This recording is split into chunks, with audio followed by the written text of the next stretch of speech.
Zjarri ka qenë kryefjala e ditëve të fundit të vitit 2025 dhe javës së parë të vitit 2026 në qarkun e Elbasanit. Vetëm gjatë 4 ditëve të para të vitit të ri, 3 banesa janë djegur plotësisht pavarësisht ndërhyrjes së shërbimeve zjarfikëse. 2 prej tyre u përfshin nga flakët mesditën e së shtunës në lagjen Aqif Pasha, duke shkaktuar panik mes banorëve dhe re të dendur atymi në zonë.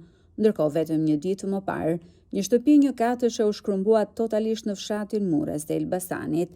Për shkak të trafikut dhe infrastrukturës së dëmtuar, zjarfikësi ambërriti me vonesë në vendngjarje, ndërsa 3 anëtarët e familjes arritën të dalin në kohë nga banesa.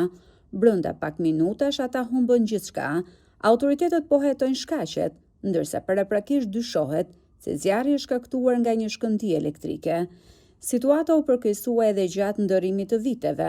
Vetëm pak minuta pas hyrjes së vitit të ri, 2 automjete u dogjën në Elbasan si pasojë e fishek zjarreve. Po ashtu një pemë në qendër të qytetit dhe disa kontinjer mbetjesh u përfshin nga flakët. Fatmirësisht nga çmenduria piroteknike e festimeve nuk pati persona të lënduar. Shërbimet zjarfikëse ishin të pozicionuara në gatishmëri në zonat më të populluara, çka bëri të mundur ndërhyrjen e menjëhershme.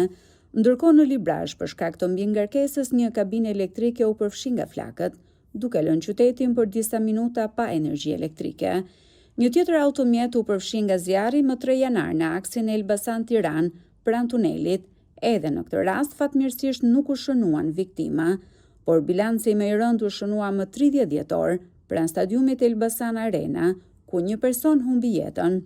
Trupi një 66 vjeçari u gjeti djegur në një ambient të përshtatur si banesë në katin e parë të një pallati. Policia njoftoi se dyshohet që viktima ka humbur jetën si pasojë e kontaktit me rrymen elektrike, por rrethanat e ngjarjes mbeten ende të paqarta dhe janë objekt hetimi.